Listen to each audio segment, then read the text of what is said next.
안녕하세요. 저는 60대 여성입니다. 인생의 우여곡절이 참 많다지만 이런 일을 겪고 나니 더욱 인생 사는 게 힘이 드네요. 어디에다가 시원하게 하소연이라도 하면 이 답답한 마음이 조금은 풀릴까 싶어도 제 살을 파먹는 것 같아 마음껏 말도 못하고 살아왔습니다. 하지만 더 이상 이렇게 마음에 담아두기에는 마음의 상처가 너무 깊어지는 것 같습니다. 지금 사는 곳에는 제가 아는 지인이 아무도 없어요. 그 일이 있은 직후에 저는 사는 곳을 떠나 지방으로 홀로 내려와 살고 있거든요. 그러니 더욱더 마음의 골이 심하게 파이는 것 같아 이렇게 인터넷상이라도 제 사연을 말하고 싶어서 글을 올리게 되었습니다. 저에게는 정말 복잡한 가족사가 있습니다. 처음부터 만나지 말았어야 할 인연들을 이어붙여서 이렇게 된 것은 아닌지 지금에 와서야 그때의 선택들이 후회되네요. 사실 저는 원래 남편과 사별하고 재혼을 하여 딸이 2명 있습니다. 두 남편은 모두 세상을 떠났고 딸들마저 저와 떨어져 멀리 살고 있네요. 저의 작은 딸은 제 첫사랑이었던 사람에게서 생긴 아이예요. 아이의 아빠는 대학 선배였고 대학생 시절부터 졸업 후 사회에 나와서까지 결혼을 전제로 만났던 사이였어요. 아니, 어쩌면 저만 그렇게 생각했을 수도 있었습니다. 그는 저와 비교도 되지 않는 부유한 집안의 사람이었기 때문이죠. 그는 사업을 하는 집안에서 태어나 사업을 물려받을 수 있는 재력가 집안이었지만 저는 평범한 서민 집안이었으니까요. 그 당시 저희는 대학을 졸업하고 각자 사회에 나와 일을 하고 있었습니다. 남자친구는 아버지 회사에서 일하고 있었고 저는 일반 회사에서 일하고 있었죠. 그리고 저희 둘이 오래 만났으니 자연스럽게 결혼 이야기가 나오고 있었어요. 그런데 역시 그와 수준이 맞지 않는 저의 집안이 걸림돌이 되었습니다. 그의 집안에서는 저와의 결혼을 반대하고 나섰죠. 그의 어머니가 저를 찾아오셔서 몇 번이고 헤어지라고 말을 하셨어요. 이미 그에게 집안에서 정해진 약혼녀가 있다면서 말이죠. 처음에는 그는 저와 못 헤어진다고 맞서 싸웠지만 어느 순간 그도 저와의 결혼을 회의적으로 생각하더라고요. 제 입에서 결혼 이야기만 나오면 곤란하다는 듯이 얼굴이 딱딱하게 굳어갔어요. 그런 모습을 몇 번 마주하고 나니 저는 자연스럽게 그와 이별을 받아들였습니다. 당시에 저는 인연이 아닌 사람을 붙잡아 봐야 어쩌겠냐는 생각을 했던 것 같아요. 그를 사랑했어도 저를 반기지 않는 집안의 가족으로 가봤자 행복하지 않을 것이다 생각하니 오히려 마음이 편해졌거든요. 물론 그와 함께한 시간들이 쉽게 지워진 건 아니었죠. 우리는 5년이 가까운 시간을 공유했었으니까요. 조금씩 그를 잊어가겠거니 하는 와중에 제가 그의 아이를 가졌다는 것을 알게 되었습니다. 정말 그때는 하늘이 얄밉더라고요. 왜 이럴 때 아이를 주셨는지 말이죠. 처음에는 그에게 이 사실을 알려야 하나 고민을 많이 했었습니다. 그래도 제 배에 있는 아이의 아빠였으니까요. 하지만 그는 집안에서 정해준 약혼녀와 결혼 준비를 하고 있다는 걸 듣게 되었습니다. 이미 예식장까지 예약했다는 말에 도저히 그를 찾아갈 수 없었어요. 헤어진 지 얼마나 됐다고 그렇게 빨리 결혼을 준비하는 건지 이미 그에게는 저는 과거의 사람이 된 것 같았죠. 하지만 저희는 이미 헤어진 뒤였고 그와 제가 인연이 아니라고 생각하니 그에게 아이를 가졌다고 말을 쉽게 꺼내지 못하겠더라고요. 그렇게 저는 혼자서 산부인과에 내원을 하게 되었습니다. 병원에서는 아이가 잘 자라고 있다고 심장 소리를 들려주는데 다른 산모들은 남편의 손을 잡고 같이 듣는 모습이 저를 서럽게 했습니다. 어쩌다가 이렇게 되었나 하는 원망도 들었죠. 그렇게 진료를 받고 나오는데 저는 병원 복도에서 전 예비 신랑과 마주하게 되었습니다. 다른 여자의 손을 꽉 잡고 서 있는 모습에 순간 온몸이 얼어붙어 버렸죠. 전 예비 신랑은 저를 보고 얼굴이 새파랗게 질려 있었다가 앞에 서 있는 저를 보면서 먼저 입을 열었습니다. 정희야, 잘 지냈어? 여기는 무슨 일로 온 거야? 얼굴이 많이 상했네. 밥 꼬박꼬박 챙겨 먹어야지. 그러다가 몸 상해. 자기는 다른 여자 손을 잡고 산부인과에 왔으면서 이제 와서 가식을 떠는 모습에 제 손이 부들부들 떨렸습니다. 저는 전 예비 신랑을 노려보다 약혼녀의 볼록 튀어나온 배에 시선이 향했습니다. 좋기 6개월은 넘어 보이는 배였죠. 정말 기가 막혔어요. 제가 임신한 지 이제 3개월이 막 지났는데 약혼녀의 배가 저보다 더 많이 불렀다는 것은 저를 만났을 때도 이미 둘이 결혼을 전제로 만나고 있었다는 사실 아니겠어요? 그런 생각을 하고 있자니 머리로 피가 몰리면서 눈에서는 불이 번쩍이더군요. 그러고서 저를 챙기는 듯한 그의 말투가 저의 심사를 더욱 뒤틀리게 했어요. 저는 그를 향해 톡하며 쏘아붙였죠. 지금 누구를 걱정하는 거야? 병원에 왜 왔겠어? 진찰받으러 왔겠지. 그쪽도 보니 그런 것 같네. 이미 상관없는 사람들끼리 안부 묻지 말자. 옆에 있는 사람이나 잘 챙겨. 저는 그렇게 톡 쏘아붙이고 병원을 서둘러 빠져나오는데 그가 쫓아와서 저의 손을 붙잡았습니다. 무슨 진찰 받으러 온 거야? 혹시 설마 내 아이를 가진 건 아니지? 너 임신한 거 아니지? 말해줘. 저는 잘게 떨리는 그의 입술을 보며 입을 꽉 깨물었어요. 어쩜 저렇게 뻔뻔하게 자기 애를 가졌을까봐 걱정하는지. 제가 본인 애를 가졌다고 하면 그의 표정이 어떻게 달라지나 궁금하기까지 하더군요. 그동안 정말 이런 남자를 사랑했었나 싶었습니다. 제가 아는 그의 모습은 다 거짓처럼 느껴졌어요. 왜? 임신이라도 했으면 어쩌려고? 나한테 돌아오려고? 아니면 아이라도 지우라고 돈이라도 찔러주게? 그럼 아주 많이 줘야 할 거야. 내가 돈이 아주 많이 필요할 것 같거든. 앞으로 2명의 몫을 해야 하니까. 그러자 그의 낯빛이 샛노랗게 변했습니다. 분명 그가 원하는 말은 아니었겠죠. 저는 제 손을 잡고 있던 그의 손을 쳐냈습니다. 그런데 그의 입에서 나온 말이 저를 더욱 미치고 팔짝 뛰게 만들었습니다. 미안해. 나는 너에게 돌아가지 못해. 네가 아이를 키울 돈이 필요하다고 하면 지원해 줄게. 아이를 지운다고 하면 그것도 내가 도와줄 수 있어. 내가 해줄 수 있는 게 이것밖에 없어서 미안해. 어떤 걸 원해? 내가 뭘 해주면 되겠니? 그의 말에 정말 울컥이며 눈물이 차오르는 걸 저는 꾹꾹 눌렀습니다. 뭐? 진짜 미안해? 미안하다는 말 잘도 내뱉는다. 나한테 그렇게 미안해? 돈을 준다고 진짜 우리의 5년을 쓰레기 취급을 하는구나. 알겠어. 당신이 나를 그동안 어떻게 생각하는지 똑똑히 알았으니까 들어가서 그 여자나 챙겨. 우리 여기서 선 확실히 긋자. 이 아이는 내가 알아서 할게. 낳아서 키우든지 말든지 알아서 한다고. 그러니까 우리는 이제 서로 상관없는 사람들인 거야. 혹시라도 서로 안부를 듣더라도 우연히 누가 하나가 죽었다 해도 그냥 모른 척하며 살자.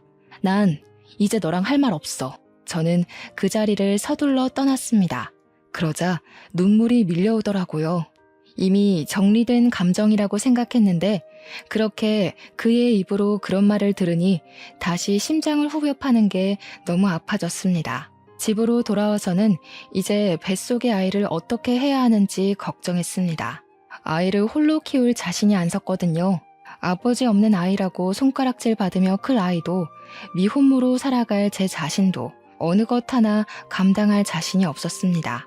그렇다고 아이를 쉽게 지우겠다는 선택도 할 수 없었죠.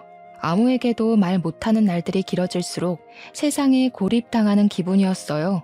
깊은 바닷속으로 가라앉는 것 같았습니다. 그때 평소에 친하게 지내던 선배가 저를 찾아왔어요. 그 선배는 아이 아빠와도 친한 친구였죠.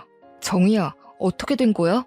경수가 다른 사람이랑 결혼한다고 청첩장을 보내서 바로 연락했더니 통화가 안 돼서 왔어.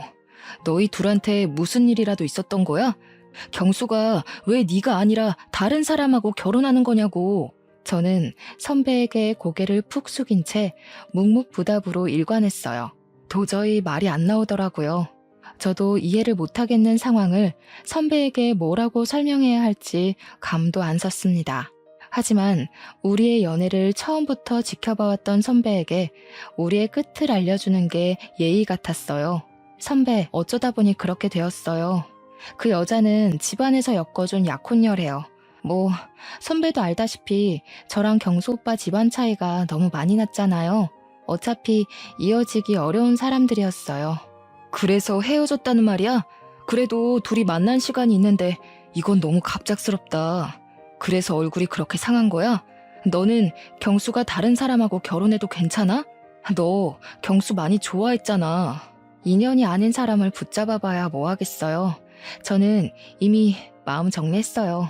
차라리 헤어지니 마음도 편하고 좋네요. 내 사람도 아닌 사람, 이제 그만 보내줘야죠. 그때 선배가 제 손을 꽉 잡았습니다. 정말? 경수랑 깨끗이 헤어진 거 맞는 거지? 이제 둘은 아무 상관없는 사이 맞는 거지? 저는 그런 선배를 보며 의아한 표정을 지은 채로 고개를 끄덕였습니다. 그럼 나랑 만나자. 나 너 정말 좋아해. 사실 경수보다 내가 먼저 너를 좋아했어. 경수가 먼저 너한테 고백하는 바람에 이제까지 내 마음 숨겨온 거야. 정이야, 나랑 만나자. 저는 갑작스러운 선배의 고백에 선배에게서 손을 빼냈습니다. 저는 이미 그의 아이까지 가지고 있는데 어떻게 선배를 만날 수가 있겠어요. 그래서 거절을 했습니다. 죄송해요. 저 선배 마음 받아들일 수가 없어요. 저 사실 뱃속에 그 사람 아이를 가지고 있어요. 벌써 5개월이 다 되어가요. 저도 아이를 어떻게 해야 할지 모르겠어요. 죄송해요. 지금으로서는 제가 선배의 마음을 받아들일 여유가 없어요. 하지만 선배는 제가 다른 남자의 아이를 가지고 있다고 해도 포기를 하지 않는 겁니다. 괜찮아. 그런 건 상관없어. 그냥 나만 믿고 결혼하자. 내가 아이 아빠가 되어줄게.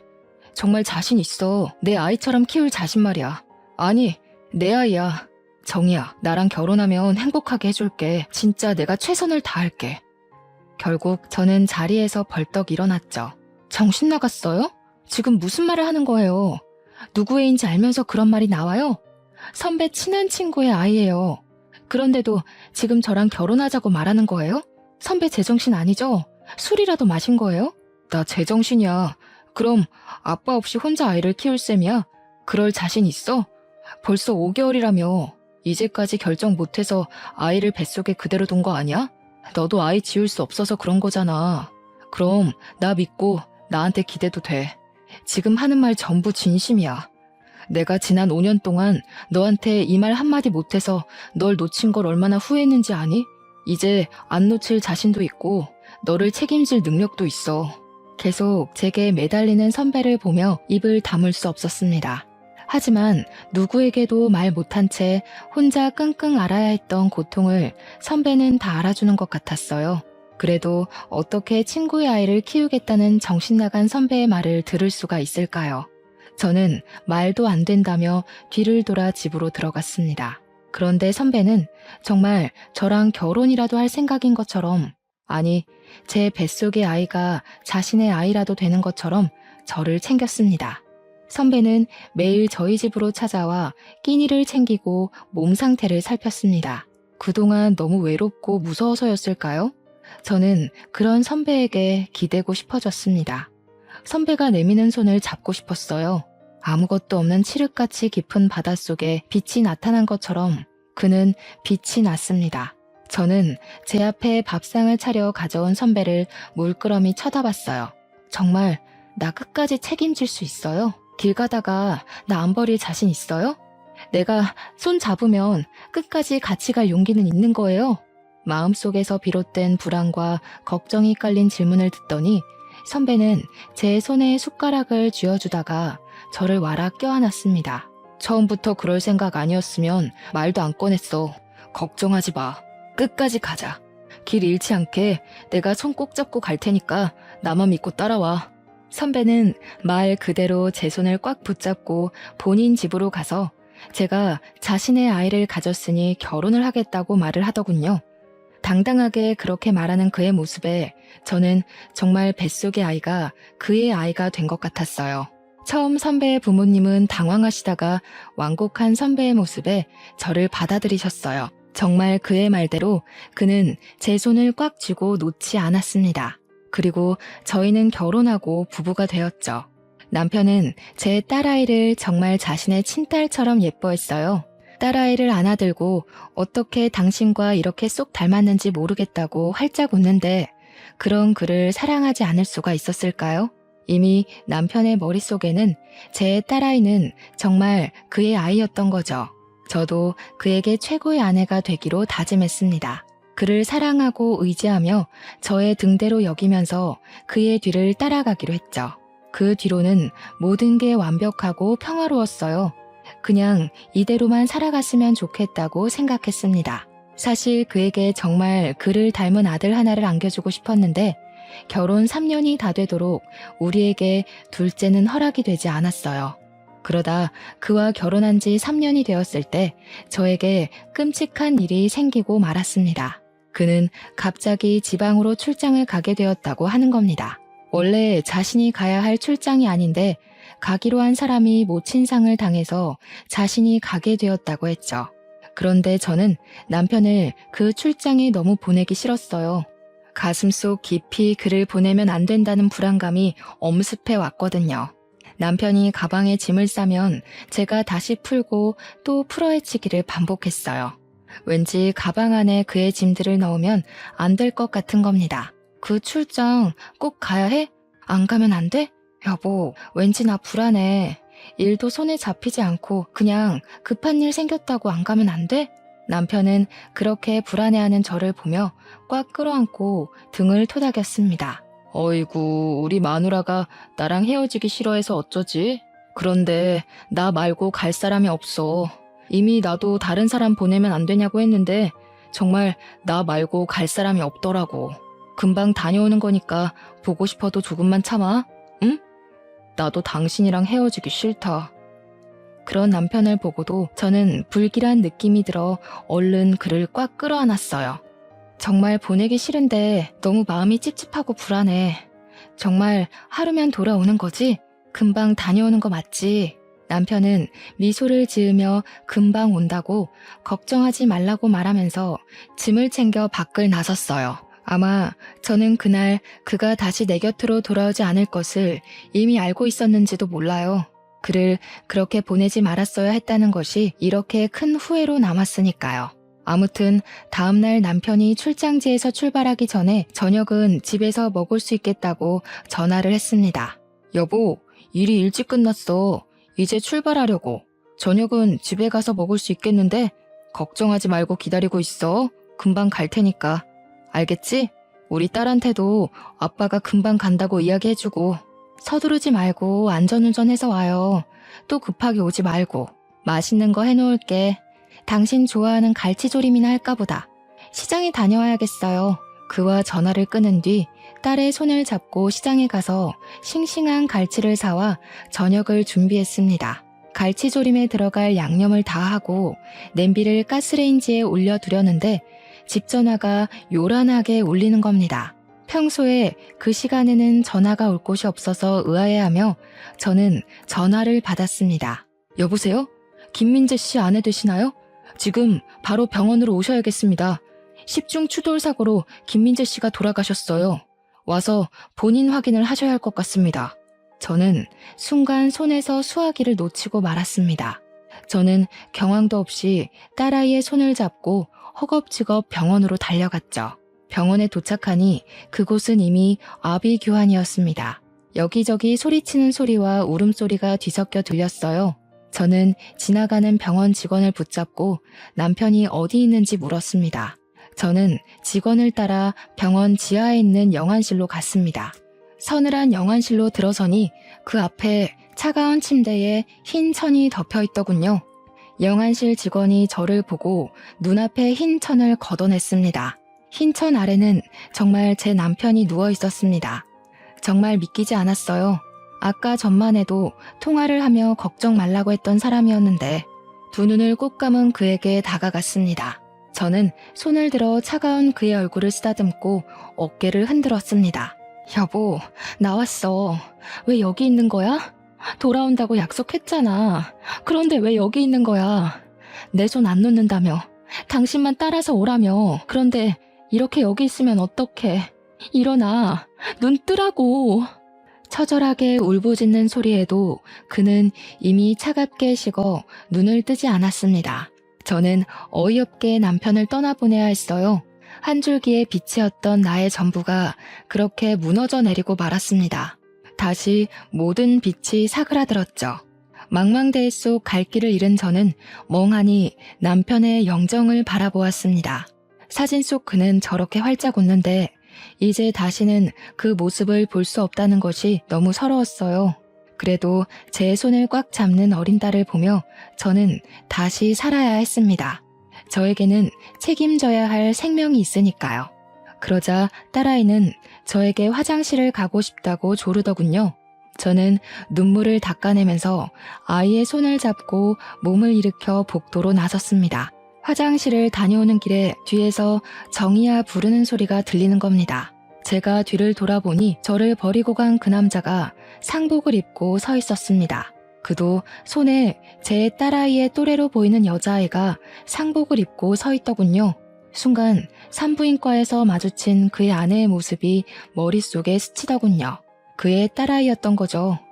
그는 저를 향해 뚜벅뚜벅 다가왔습니다. 여기서 뭐 하는 거야? 상복 입은 거 보니 너도 누가 돌아가셨나 보네. 우연히 여기서 너를 다 본다. 그동안 잘 지냈어? 소식은 들었어. 민재랑 결혼했다고 하더라. 네가 민재랑 결혼할 거라고 생각을 못했거든. 그 녀석 너를 좋아하긴 했지만 그래도 그 소식 듣고 많이 놀랐지 뭐야? 이제 상관없는 사이니까 아는 척하지 말라고 했잖아요. 내가 여기 있는 이유도 당신하고 상관없어요. 그러니까 아는 척하지 말고 가세요. 아내가 십중 추돌 사고로 세상을 떠났어. 너는 딸을 낳았구나. 3살이겠네. 너를 많이 닮아서 예쁘다. 그 사람의 손이 제 딸아이의 머리로 향하더군요. 저는 그를 밀치고 제 딸아이를 뒤로 감추었습니다. 뭐 하는 짓이야? 어디다 손을 올려? 저리 안 가? 그 더러운 손으로 내 딸한테 손대지 마. 다시는 내 앞에 나타나지 말고 우리 각자 살자. 당신 아내가 죽은 거 하나도 안 궁금해. 나는 딸아이의 손을 잡고 분향소로 서둘러 들어왔습니다. 무슨 염치로 내 딸 머리에 손을 올리는 것인지 분노가 끓어오르더군요. 남편의 장례를 치르고 저는 이제 딸아이와 살 궁리를 해야 했습니다. 그런데 몇 년을 주부로 살았다고 쉽게 일자리가 구해지지 않는 겁니다. 당장 할 수 있고 아이를 돌볼 수 있는 자리를 찾다 보니 마트 점원을 뽑는 공고를 통해 마트에서 파트타임으로 일을 하게 되었습니다. 그렇게 마트에서 일하고 집으로 돌아가는데 전 예비 신랑이 저를 찾아왔습니다. 제가 다시는 얼굴 마주보고 살지 말자고 그렇게 소리를 치며 악을 썼는데 말이죠. 저는 제 앞에 나타난 그를 보고 그냥 지나쳤습니다. 그러자 그가 제 팔을 딱 붙잡더니 갑자기 무릎을 꿇더라고요. 정희야, 그날 나도 민재가 아내와 같은 사고로 죽은 걸 알고 이건 나에게 다시 찾아온 운명이라 생각했어. 우리가 다시 시작할 이유는 충분한 것 같아. 내 말 좀 들어줘. 그의 어이없는 말에 기가 찼습니다. 저를 버리고 다른 여자에게 갔으면서 이제와 운명이니 뭐니 떠들어대는 게 웃기더라고요. 무슨 개 같은 소리를 늘어놓는 거야? 이제 와서 뭘 다시 시작해. 그게 가당키나 한 일이야? 남은 딸이나 잘 건사하고 살아. 나도 내 딸 알아서 잘 키울 테니까. 제발 각자 살자고. 말귀 못 알아먹어? 그 당시에는 이유가 있었어. 아버지가 어음을 막지 못해서 회사가 도산 직전까지 몰려 있었거든. 아버지가 그 충격으로 갑자기 쓰러지셨는데 오래전 집안끼리 약혼 이야기가 오갔던 집에서 돈을 빌려줄 테니까 결혼하라는 거야. 그럼 어음을 막아주겠다고. 난 아버지를 살리기 위해서 장남으로서 그 제안을 받아들일 수밖에 없었단 말이야. 정말 황당한 변명을 잘도 늘어놓는다. 그때 당신 나랑 산부인과에서 마주쳤던 거 기억 안 나? 이미 그 여자 배가 산만했어. 나보다 더 부른 배를 보고 내가 얼마나 기가 막혔는지 알기나 해? 나를 만나면서 그 여자를 만나고 있었던 거지? 그래 놓고 뭐? 어음? 아버지가 쓰러져? 가짜는 변명 그만하고 돌아가. 그건 오해야, 정이야. 그때 뱃속에 있었던 아이는 내 아이가 아니야. 결혼의 조건이 처음부터 그거였어. 그 집 딸이 모르는 사람의 아이를 가졌는데 소문나기 전에 나와 결혼시켜서 소문이 나지 않게 하는 거. 그 대가로 그 집에서 우리 회사 어음을 다 막아준 거야. 제발 나 용서해주면 안 될까? 우리 다시 시작하자. 저는 헛웃음을 터뜨렸죠. 제 앞에 무릎을 꿇은 그를 보며 이를 갈았습니다. 그는 집안을 위해 나를 버렸으니까요. 아, 그러셔? 그럼 잘 됐네.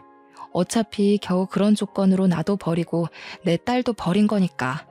남의 인생 갈아먹으면서 지켜낸 건데 앞으로 쭉 그렇게 살아. 난 아직도 그 산부인과에서 당신이 한 이야기가 머릿속에 생생하게 남아서 말이지. 그리고 그때 난 분명히 당신에게 말했던 것 같은데 우리 둘 중 누구 하나가 죽었다는 이야기가 들려도 상관하지 말자고. 이제 찾아오지 마. 그 면상 다시는 보고 싶지 않으니까. 저는 그를 등지고 자리를 벗어났죠. 그 이유가 무엇이든 저는 그와는 상관없는 삶을 살고 싶었습니다. 나머지 삶을 죽은 남편의 아내로 홀로 딸아이를 키우며 살겠다고 다짐했으니까요. 핏줄이 당겼을까요? 서로 상관없이 살자는 저의 생각과 그의 어머니 생각은 달랐습니다. 처음에는 그와의 결혼을 그렇게 막아서더니 이제 와서 다시 제 앞에 찾아오셨어요. 잘 지냈니? 경수에게 이야기 들었다. 딸아이가 있다면서? 나도 장례식장에서 우연히 너를 보고 깜짝 놀랐다. 나도 너의 딸을 봤지. 피는 못 속인다더니 제 아빠를 빼다 닮았더구나. 무슨 말을 하시는지 잘 모르겠네요. 왜 찾아오셨어요? 근무 시간이라서 시간을 오래 못 비워서 빨리 할 이야기만 하시고 돌아가세요. 저와는 이제 상관없는 분이시잖아요. 네 딸, 경수 딸이지? 그냥 봐도 누구 딸인지 알겠는걸. 너희 시댁에서는 아직도 모른다니? 그동안 감쪽같이 속여왔구나. 이제 우리 핏줄인지 알았으니 내가 챙겨야겠어. 경수 아내도 죽었는데 이제 더 이상 거리낄 것도 없고 말이야. 저는 전 예비 시모가 하는 말에 놀라서 자리에서 벌떡 일어났습니다. 지금 무슨 말을 하시는 거예요? 누구를 챙겨요? 누구 핏줄이요? 그렇게 냉정하게 밀어낼 때는 언제고 이제 와서 왜 그러세요? 며느리가 죽기를 기다리셨나 봐요? 그의 어머니는 두 눈을 날카롭게 뜨더니 제 앞으로 노란 서류 봉투 2개를 내밀더군요. 저는 의심쩍은 얼굴로 봉투를 열어보았습니다. 하나는 어떻게 딸아이의 유전자를 구했는지, 그 사람과 딸아이의 유전자 검사지와 다른 하나는 친자 소송 봉투였어요. 제가 그것을 들고 그대로 굳어있자 그의 어머니가 입을 여셨죠. 이미 내 딸과 경수의 친자 확인은 끝냈고 우리는 소송 준비도 끝냈다. 딸아이를 우리에게 뺏기기 싫으면 경수랑 결혼해라. 어차피 아이의 친아빠 아니니? 아이 생각해서 결혼해. 소송한다고 해도 네 형편에 우리를 이길 변호사도 제대로 못 구하잖니? 이대로 아이만 뺏길 거니? 이미 그의 어머니는 저를 협박하려고 작정하고 오신 거였습니다. 정말 대단하시네요. 역시 부잣집 사모님은 다르긴 다른가 봐요. 이렇게 철저하게 준비까지 해서 오셨어요. 이미 저한테 선택권은 없다는 거네요. 그전에는 내가 미안하게 됐다. 그때는 상황이 좋지 못했다. 이제라도 다 제자리로 돌아오는 거니 너도 좋게 생각해라. 경수가 너 아니면 안 된다고 하고 나도 내 손녀 보면서 살고 싶다. 정말 그 작자나 어머니나 뻔뻔한 건 유전이네요.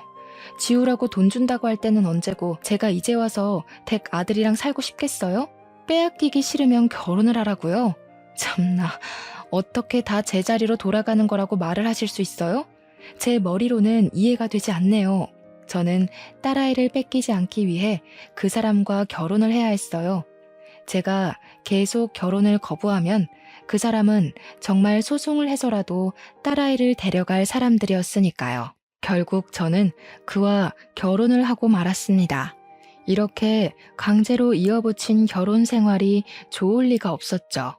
이미 저는 그에 대한 애정이 차갑게 식어버렸고 남은 건 분노밖에 없었습니다.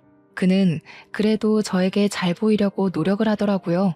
하지만 저는 철저히 그를 제 울타리 밖으로 밀어냈어요.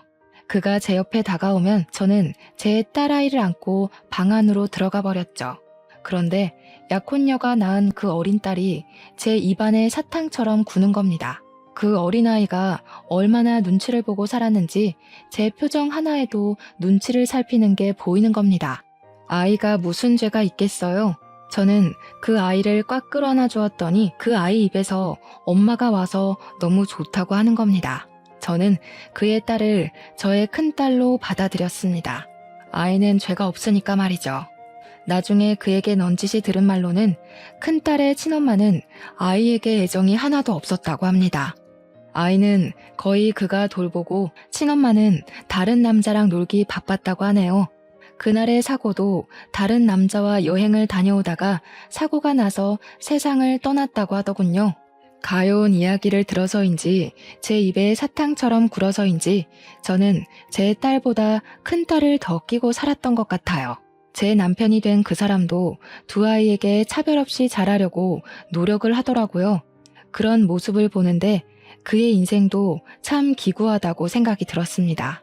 그렇게 생각을 하니 마음속에 분노가 사그라들었습니다. 분노가 사라지니 저도 그를 점점 남편으로 받아들였습니다. 다시 한번 그를 사랑하려고 노력하고 그의 여자가 되기로 했던 것 같아요. 그를 다시 사랑하려고 노력하니 그가 예전의 그로 보이더군요. 제가 열렬히 사랑했던 첫사랑의 감정으로요. 어쩌면 그는 변한 게 아니라 상황이 그렇게 흘러갔었던 건 아닌지 생각이 들었습니다. 그도 그때는 가족을 지키는 최선의 선택을 했어야 하니까요. 길게 돌아왔지만 다 제자리를 찾았다며 환하게 웃는 그의 모습에 저는 아무 말도 못했습니다.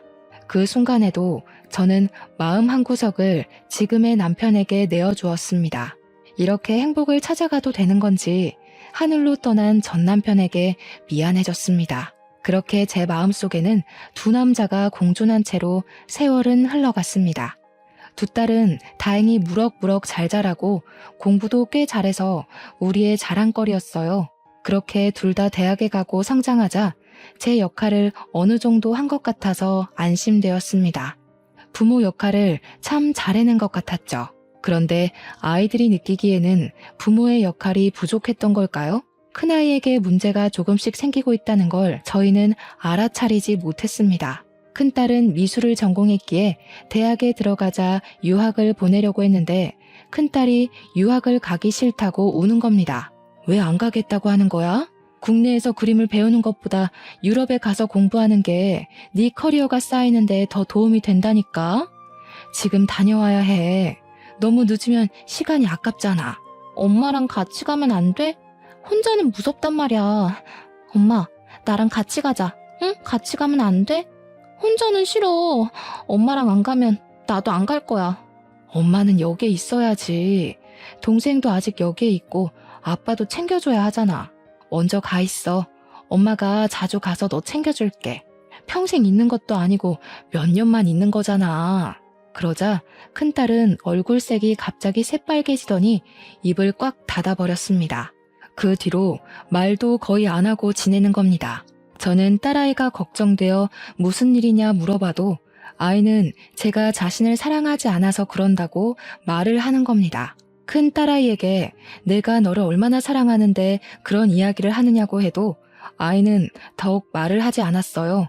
그러는 사이에도 큰 딸아이의 출국 일자는 점점 다가오고 있었습니다. 그렇게 출국일이 한 달도 남지 않았을 때 저의 세상은 다시 한번 부서져 버리는 일이 일어나게 되었어요. 그날을 어떻게 설명을 해야 하는지 지금 다시 생각해도 끔찍한 그 사건을 다시 떠올리려니 손과 심장이 떨려옵니다. 그날은 휴일이었어요. 가족들이 한자리에 밥을 먹고 있어도 큰 딸아이는 말없이 밥만 먹고 가장 먼저 자리에서 일어나더군요. 저는 큰 딸아이에게 간식을 가져다 주고 다시 마음 풀라고 말을 하는데도 이불을 뒤집어 쓰고 일어나지 않았습니다. 답답한 마음에 속이 타들어갔습니다. 작은 딸아이는 공부할 때 단 것을 찾는 습관이 있었는데 그날도 초콜릿이 있냐고 물어보는 겁니다. 저는 단 것을 좋아하는 남편과 딸아이를 위해서 초콜릿을 가득 사다 놓고 내서 초콜릿 상자를 꺼내 작은 딸에게 가져다 주었습니다. 그런데 잠시 후 작은 딸이 초콜릿 상자를 저에게 다시 가져다 주는 겁니다. 초콜릿에 알코올이 들어가서 공부하면서 먹기 그렇다고 하더군요. 그러면서 다른 초콜릿을 가지고 방으로 들어갔는데 저는 포장이 뜯긴 채 하나도 손대지 않은 초콜릿 상자를 보았습니다. 정말 작은 딸 말대로 알코올이 포함되어 있는 겁니다. 저는 어쩔 수 없이 뜯긴 초콜릿을 남편에게 건네주었죠. 이거 당신이 먹어야겠는데? 알코올 들어있어서 공부하며 먹기 그렇다고 하네. 당신이라도 먹어야겠어. 이미 뜯겨 있어서 다시 넣어놓기도 그래. 남편은 알겠다고 하면서 초콜릿 상자를 테이블에 올려두고 한 개를 꺼내 먹더라고요. 제가 뒤돌아서는데 갑자기 남편이 목을 부여잡고 그대로 바닥으로 꼬꾸라지는 겁니다. 저는 놀라서 남편을 붙잡았는데 그의 입에서는 하얀 거품이 흘러나왔습니다. 그리고 그대로 정신을 잃고 쓰러졌어요. 아무리 남편을 흔들어봐도 일어나지 않는 겁니다. 이미 그의 동공에는 초점이 없었어요. 저는 급하게 119에 전화를 했습니다. 신고를 받고 도착한 119 구조대원이 거실로 들어와서 남편을 살펴보더니 갑자기 112로 신고를 하더군요. 그런데 통화하는 내용이 섬뜩했습니다. 네, 거기 경찰서죠. 여기 지금 환자가 쓰러졌는데 아무래도 독극물을 섭취한 것 같습니다. 이미 환자는 사망 상태인데 아무래도 스스로 먹은 것 같지는 않아요. 빨리 오셔야 할 것 같습니다. 스스로 먹지 않았다는 말은 살인사건이라는 말이 아니겠어요? 저는 떨리는 손을 부여잡고 딸들도 놀라서 거실에 서 있는데 경찰들이 와서 남편을 살펴보더니 저를 범인으로 지목하고 구속했습니다. 저는 어이없는 상황이 아니라고 항변을 했지만 정황상 제가 범인이라고 하더군요. 제가 남편에게 초콜릿 상자를 건넸으니까요. 그렇게 저는 구속되어 경찰서로 가게 되었습니다. 경찰은 남편이 초콜릿 속에 들어있는 청산가리를 먹었다고 했습니다. 그리고 그 상자에 저와 남편의 지문, 그리고 작은 딸의 지문이 찍혀 있는데 정황상 독을 넣을 수 있는 사람이 저라는 겁니다. 거기다 저와 남편은 과거 사건으로 앙심을 품고 있지 않았냐고 하더군요. 해묵은 서로의 감정이 이렇게 저를 올가맬 줄은 생각도 하지 못했습니다.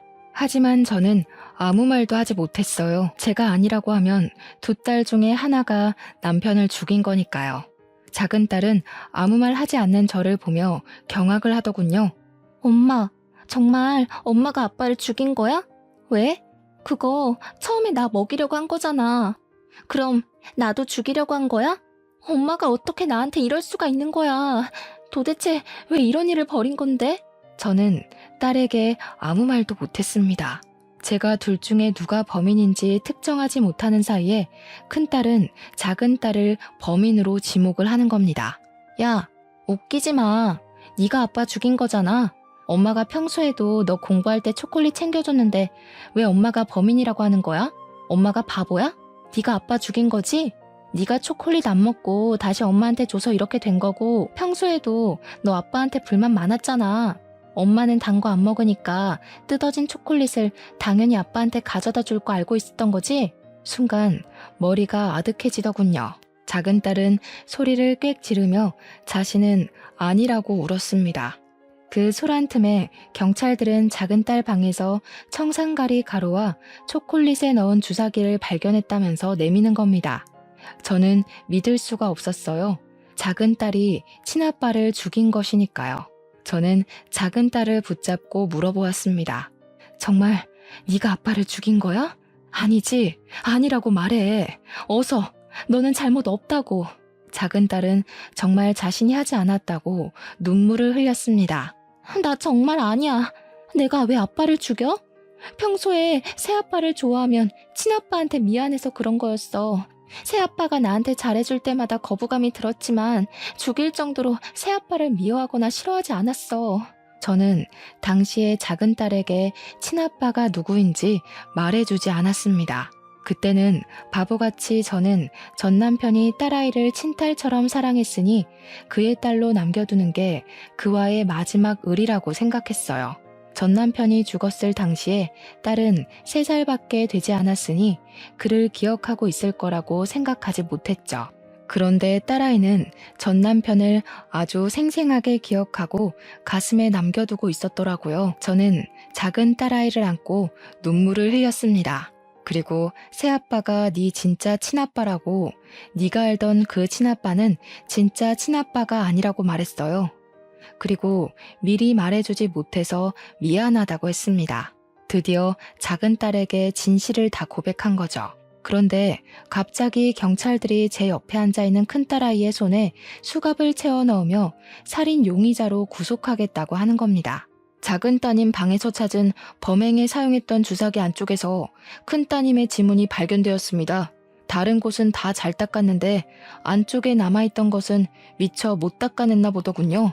그리고 청산가리 구매 사이트에서 큰 따님의 아이디를 찾아냈습니다. 초콜릿을 구매한 것도 큰 따님이고요. 저는 믿을 수 없는 사실에 당황해하다가 고개를 숙이고 있는 큰딸을 붙잡고 물어보았습니다. 왜 그런 무서운 짓을 한 거야? 왜 아빠를, 그리고 동생을 죽이려고 한 거야? 도대체 왜? 큰딸은 고개를 들어 저를 쳐다보더군요. 그리고 눈물을 흘렸습니다. 저는 엄마 아빠의 완전한 딸이 되고 싶었어요. 동생처럼요. 동생은 두 분의 친딸이잖아요. 저도 두 분의 친딸이 되고 싶었어요. 그래서 동생을 죽이려고 했죠.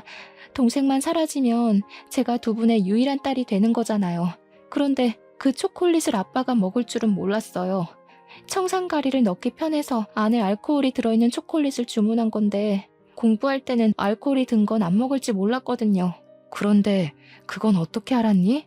그이가 친아빠라는 것은 너희 동생에게도 말 안 한 사실인데 너는 어떻게 한 거야? 어떻게 몰라요. 틀에 찍어놓은 것처럼 웃는 게 닮았는데 모를 수가 없었죠. 할머니도 저보다 엄마가 데려온 동생을 그렇게 예뻐하는데 자연스럽게 알게 되었어요. 저는 두 분과 피 한 방울 안 섞였다는 걸 할머니가 이야기하는 걸 우연히 들었고 동생은 두 분의 친딸인 걸 알았는데 그게 너무 부럽더라고요. 나도 두 분의 친딸이 되고 싶었어요. 그럼 나도 그렇게 사랑해주려나 하고 말이죠. 큰 딸아이는 경찰에 작은 딸이 학업 스트레스로 초콜릿에 청산가리를 타서 자살한 것으로 위장하려고 했다고 자수를 했습니다. 저는 어릴 때부터 큰딸에게 사랑을 충분히 주었다고 생각했는데 그 아이에게는 한없이 부족했나 봐요. 큰딸은 저에게 내 자식으로 태어나지 못해 미안하다고 울었습니다. 사람을 해치는 용서받지 못할 죄를 지었지만 큰딸의 잘못이 아닌 그 모든 게 제 잘못인 것 같아 심장이 찢겨 나가는 것 같았습니다. 큰딸은 결국 존속 살해 혐의와 작은딸의 살인 미수로 징역 7년을 선고받았습니다. 그리고 작은딸도 그이가 자신의 친아빠인 걸 알고 충격을 받았는지 저를 원망하더군요. 미리 왜 말을 해주지 않았냐고요. 그동안 아빠를 미워했다면서 전 남편의 장례식장에서 제가 한 말을 기억한다고 했어요. 새아빠에게 화내며 더럽다고 말한 게 혹시 자기 아빠의 죽음과 관련 있는 건 아닌지 의심하고 미워했다고 하네요. 왜 자신을 이렇게 나쁜 딸로 만드냐면서 원망을 쏟아내고는 저를 남겨두고 외국으로 떠나버렸어요. 드문드문 저에게 잘 지낸다고 연락은 오지만 언제 돌아오겠다는 말은 하지 않더군요. 언젠가 마음이 진정되면 저에게 돌아오겠죠. 저는 그렇게 남편과 자식 둘을 한꺼번에 잃어버리게 되었어요. 서로에 대한 믿음과 신뢰를 잃어버리고 뿔뿔이 흩어지게 되어버렸네요. 지금은 가끔 큰딸의 교도소를 찾아가 딸을 보고는 합니다. 큰아이가 큰 잘못을 저지르긴 했지만 어쩌면 그 아이에게 미리 모든 것을 말하고 마음을 다독였다면 그 아이가 그렇게까지 마음속에 상처를 담아두진 않았을 것 같아요.